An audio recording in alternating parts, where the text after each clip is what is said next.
Assalamualaikum warahmatullahi wabarakatuh. Saya sebagai ketua kelompok untuk proyek UAS yang dimana ini adalah mengenai sistem informasi e-commerce. Saya akan menjelaskan anggota kelompok saya. Yang pertama saya sendiri Muhammad Kurnia Priansyah, NIM 2211002. Selanjutnya ada M Alvano NIM 2211029. Selanjutnya ada Putra Nugraha SB 2211059, ada Talia Putri 2211015, ada Nisha Dwi Fatwa 2211031. Jadi di dalam sistem informasi ini ada table of content. Yang pertama adalah teori basis data, studi kasus perencanaan, entitas, pemodelan data, dan implementasi. Baik, saya Nesya Dwi Fatma Siwi 2211031 akan menjelaskan teori basis data. Pertama-tama perlu diketahui perbedaan antara model data relasional dan model data non-relasional. Model data relasional dan non-relasional terdapat dua pendekatan yang berbeda dalam penyimpanan dan pengolahan data. Berikut perbedaan utamanya. Yang pertama, model data relasional. Terdapat struktur data dalam bentuk tabel yang terdiri dari baris dan kolom.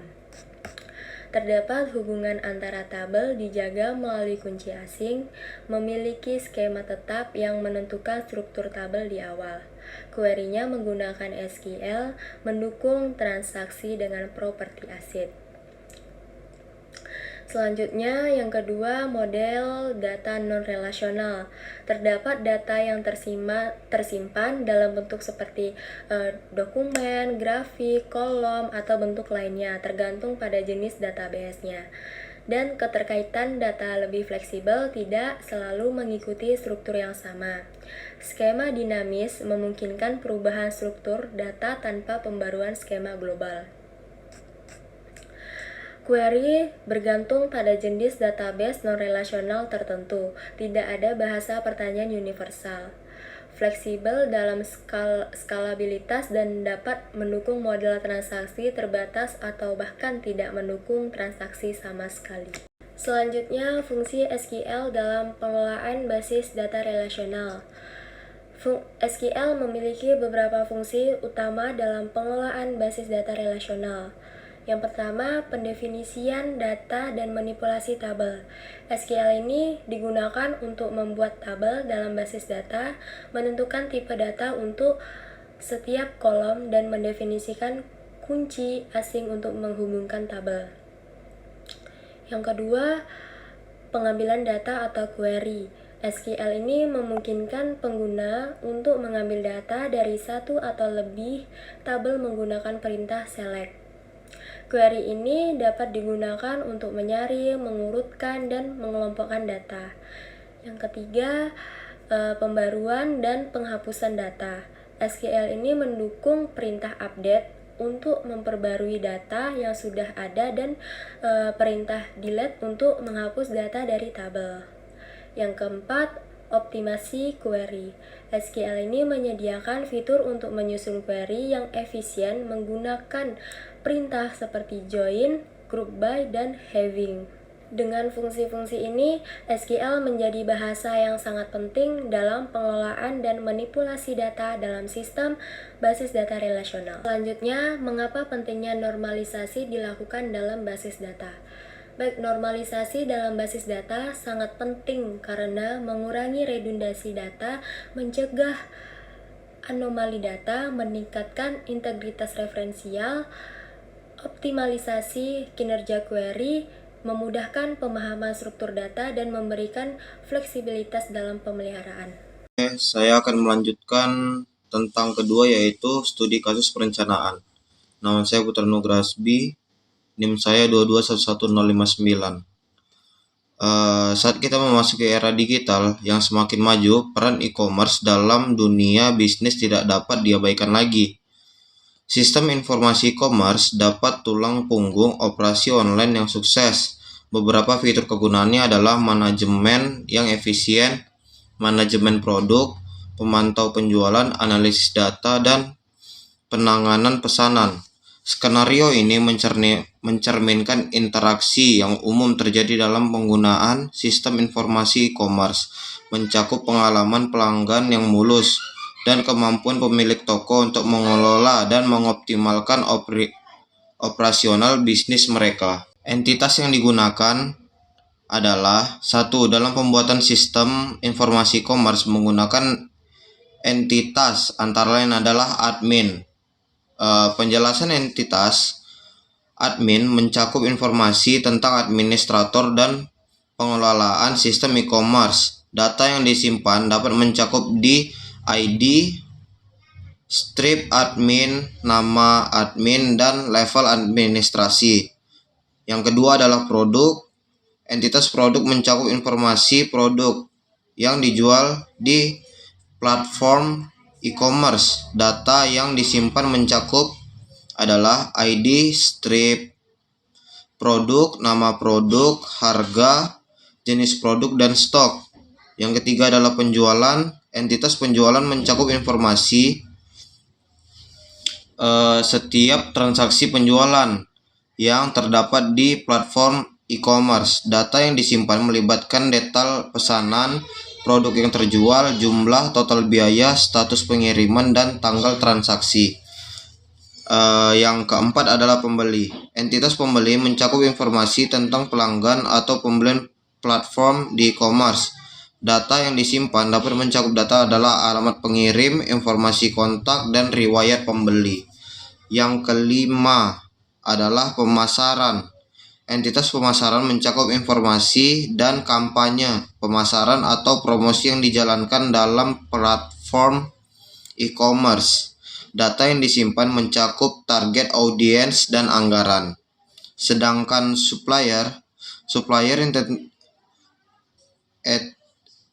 entitas supplier mencakup informasi tentang pihak yang menyediakan produk atau barang ke toko online. Data yang disimpan dapat mencakup adalah nama supplier, informasi kontak, dan histori transaksi.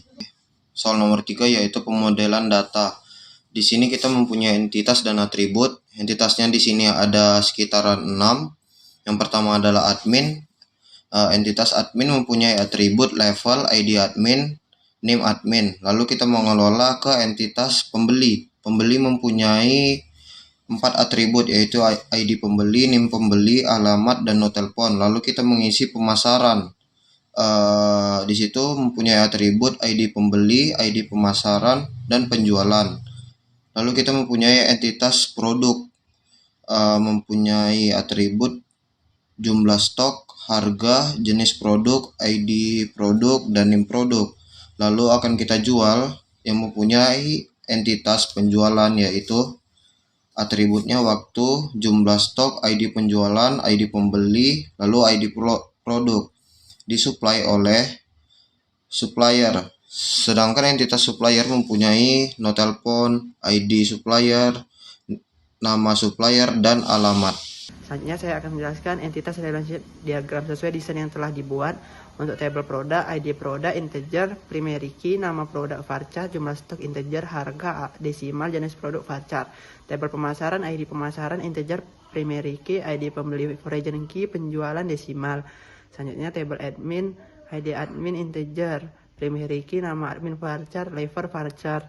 Selanjutnya tabel penjualan, ID penjualan, integer, primary key, ID pembeli, integer, ID produk, integer, foreign key, waktu, date time, jumlah stok, integer. Selanjutnya tabel pembeli, ID pembeli, integer, primary key, nama pembeli, varchar, alamat varchar, nomor telepon varchar.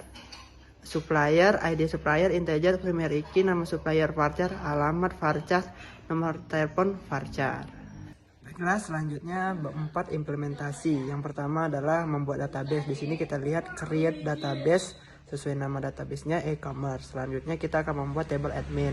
Di sini ada kode SQL-nya create table admin bla bla bla. Setelah itu kita run.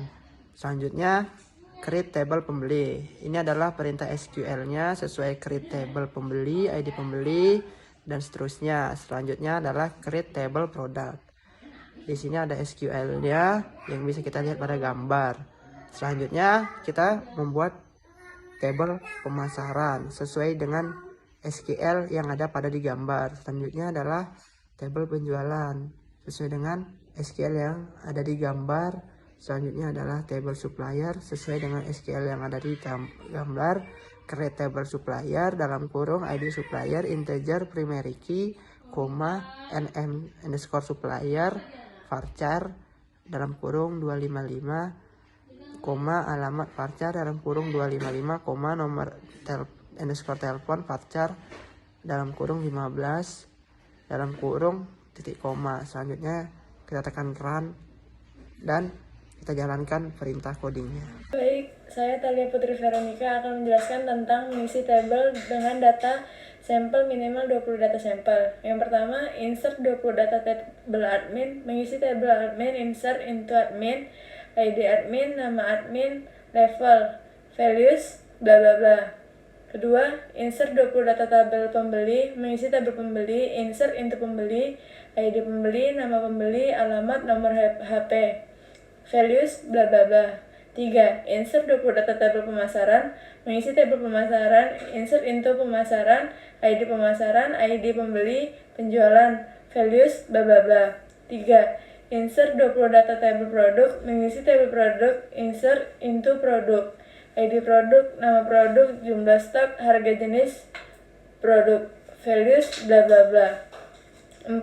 Insert 20 data tabel penjualan, mengisi tabel penjualan, insert into penjualan, ID penjualan, ID pembeli, ID produk, waktu, jumlah stok, values, bla bla bla. 5. Insert 20 data tabel supplier, mengisi tabel supplier, insert into ID supplier, nama supplier, alamat, nomor telepon, values, bla bla bla. Selanjutnya, contoh query untuk mengubah data. Mengubah data di tabel pembeli, update pembeli, set nama pembeli sama dengan pelanggan baru, where ID pembeli sama dengan 1. Mengubah di tabel data supplier, update supplier, set nama supplier sama dengan supplier baru, where ID supplier sama dengan 1. Mengubah data di tabel produk, update produk, set harga sama dengan 60.000, where ID produk sama dengan 1. Selanjutnya contoh query untuk menghapus data. Menghapus data di tabel penjualan. Delete from penjualan, where ID penjualan sama dengan 1. Menghapus data di tabel admin. Delete from admin, where ID admin sama dengan 8. Perkenalkan, nama saya M. Alvano. Di sini saya akan melanjutkan penjelasan materi yang telah dijelaskan oleh rekan saya. Di sini soal buatlah minimal 15 contoh query SQL untuk menampilkan data dengan skenario yang ditentukan sendiri.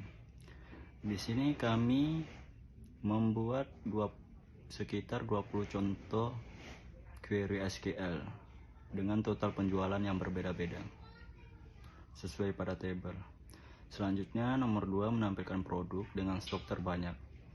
Sesuai pada gambar, di sini nama produk 1 dengan stok terbanyak sekitar 70. Selanjutnya nomor 3 menampilkan total penjualan untuk setiap produk. Sesuai pada gambar, nama produk dan total penjualan yang berbeda-beda. Selanjutnya nomor 4 menampilkan pembeli yang memiliki total penjualan lebih dari 1.500.000. Di sini ada nama pembeli pelanggan 1 sampai pelanggan 20. Total penjualan yang berbeda-beda sesuai pada gambar. Nomor 5 menampilkan produk yang termasuk dalam kategori tertentu. Sesuai pada gambar, di sini ada beberapa nama produk dan jenis produk. Jenis produk di sini elektronik semua. Nama produk sini ada bermacam-macam, mulai dari produk 1 hingga produk 19. Selanjutnya nomor 6 menampilkan jumlah penjualan per bulan. Di sini bulan pertama total penjualan 50 dan bulan kedua total penjualan 41. Selanjutnya menentukan penjualan tertinggi per bulan. Sesuai pada gambar, bulan 1 penjualan tertinggi 8, bulan kedua penjualan tertinggi 8. Selanjutnya nomor 8 menampilkan total penjualan setiap pembeli dengan rata-rata lebih dari 3. Sesuai pada gambar tersebut, di sini tabel ada nama pembeli dan rata-rata penjualan. Nama pembeli mulai dari pelanggan baru hingga pelanggan 20. Rata-rata penjualannya yang berbeda-beda sesuai pada tabel. Nomor 9 menampilkan nama pembeli dan jumlah penjualan terbanyak. Sesuai pada gambar, nama pembeli pelanggan baru penjualan terbanyak sekitar 25 juta. Selanjutnya nomor 10 menampilkan 5 produk dengan harga tertinggi. Di sini ada 5 produk, nama produk 12, produk 3, produk 6, produk 16, produk 9. Dan harganya yang berbeda-beda sesuai pada gambar. Selanjutnya nomor 11 menampilkan nama supplier dan total produk yang mereka pasok. Di sini supplier mulai supplier baru hingga supplier 6. Total produknya sama, 1 produk. Selanjutnya nomor 12 menampilkan nama produk dan stok terendah. Sesuai pada gambar, nama produk dan stok terendah dimiliki produk 1 dengan stok terendah 10. Selanjutnya nomor 13 menampilkan total penjualan setiap produk pada bulan tertentu. Di sini mulai dari produk 2 hingga produk 12 dengan total penjualan yang berbeda-beda sesuai pada gambar. Selanjutnya nomor 14 menampilkan total penjualan setiap produk yang dijual oleh pemasaran level tertentu. Di sini ada nama produk mulai dari produk 4 hingga produk 19 dengan total penjualan yang berbeda-beda sesuai pada gambar. Selanjutnya nomor 15 menampilkan nama produk, nama pembeli dan total penjualan, tetapi hanya yang memiliki total penjualan lebih dari 500.000. Nama pembeli mulai dari pelanggan baru hingga pelanggan 13. Total penjualannya pun berbeda-beda, bisa dilihat pada gambar. Selanjutnya nomor 16 menampilkan nama supplier dan produk yang memiliki harga termahal. Nama supplier mulai supplier 12 hingga supplier 17. Nama produknya dan harga termahal. Harga termahal dimiliki oleh supplier 12, produk 12 dengan harga 1.300.000 hingga yang terendah supplier 17, produk 17 sebesar 77.000. Baiklah, sekian penjelasan dari kelompok kami mengenai Simple Project Sistem Informasi E-commerce. Lebih dan kurangnya mohon dimaafkan. Wassalamualaikum warahmatullahi wabarakatuh.